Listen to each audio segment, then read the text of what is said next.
My siblings received luxury gifts while I got body wash for our birthdays, but now I'm moving out and everything is falling apart. Growing up, I never really understood why I was treated differently. It wasn't something I could pinpoint until much later, but it was always there just beneath the surface.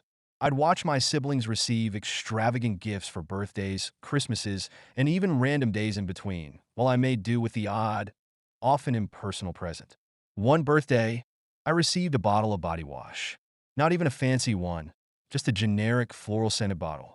My siblings, both older than me, would get things like expensive gadgets or designer clothes. And my mother, well, she would always claim she couldn't afford anything more for me. But she didn't have the same excuses for them, Dot.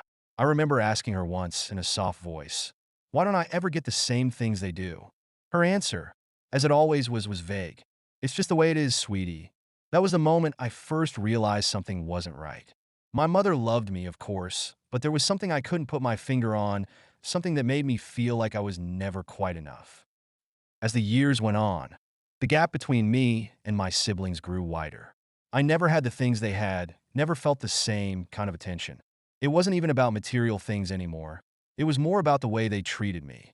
I would overhear them talk about me when they thought I wasn't listening, laughing about how different I was, how unimportant. I never really understood where it came from. After all, we were family, right?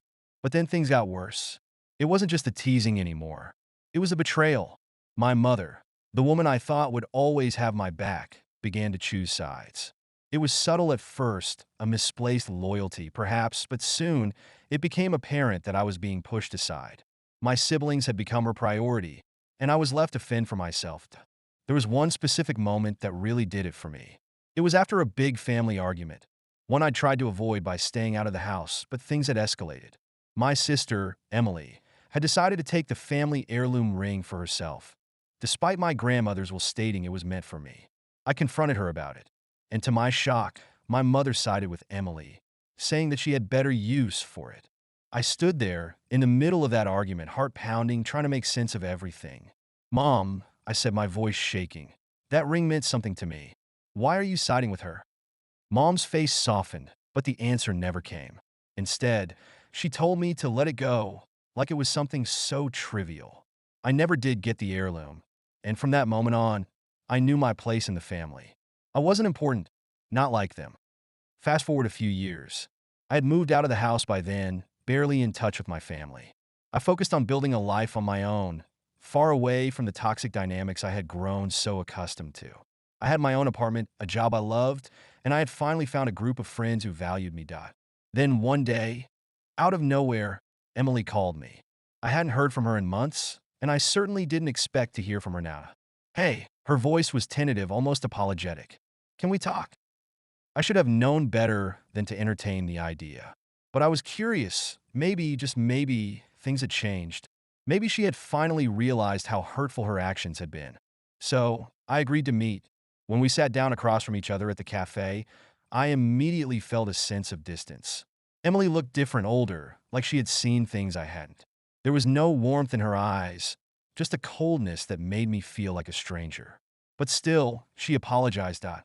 "I was wrong, I know," she said, looking down at her hands. "I've been thinking about it, about everything, and I want to make it right." I wanted to believe her. I wanted to so badly.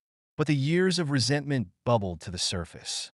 How could she think that a few words could fix everything? The apology felt hollow, like she was just going through the motions. And worse, it was clear that she wasn't apologizing for the things that truly hurt, like stealing from me or lying to my face. No, this was just about her guilt, not about me. I took a deep breath, gathering every ounce of strength I had. "I don't know if I can forgive you, Emily. It's not just about the ring. It's about everything." She looked taken aback. "What do you mean?" "You've never understood," I said, my voice rising. "I was never good enough for you. Or for Mom. I was always second place. And now, you want me to just forgive you? To pretend like nothing happened?" She didn't have an answer for that. The next few weeks were full of quiet tension. I didn't speak to my mother for days, and I stayed distant from Emily. Things weren't getting any better, and honestly, I felt like I was losing myself in this endless cycle of resentment and hurt. My friends could see it too. The way I was withdrawing, the way I was becoming a shell of who I once was. But it wasn't until my mother called me again, that things really came to a head. Why are you acting like this? She asked me one evening, her voice tinged with frustration. Emily's trying to make amends. Why can't you just accept that? I can't accept it because it's not enough, Mom. I yelled, the words coming out faster than I could control. All these years, I've been the one who's had to be strong. But every time I reached out, you weren't there. You weren't there for me. There was silence on the other end of the phone. And then, finally, she said, I can't change the past, but I can try to do better now. I didn't know if I believed her. I didn't know if I wanted to die. And that was when I realized something important. I had spent so much of my life chasing after people who didn't truly care about me. I had always been the one trying to fix things, to make it work. But I didn't have to anymore. I didn't owe anyone anything. Not anymore. I packed up my things, changed the locks on my old apartment, and left without a word. It was the hardest thing I had ever done, but it was also the best decision I ever made. It's been months now since I left. I haven't spoken to Emily or my mother in all that time. And while part of me feels guilty, part of me also feels free. For the first time in my life, I'm finally living for myself. No more trying to fix things, no more trying to get approval from people who would never truly give it. I'm not sure if my relationship with my mother will ever be repaired. Maybe one day it will, but for now, I need to focus on what's best for me. I'm living my life the way I always should have, and that's the only thing that matters now.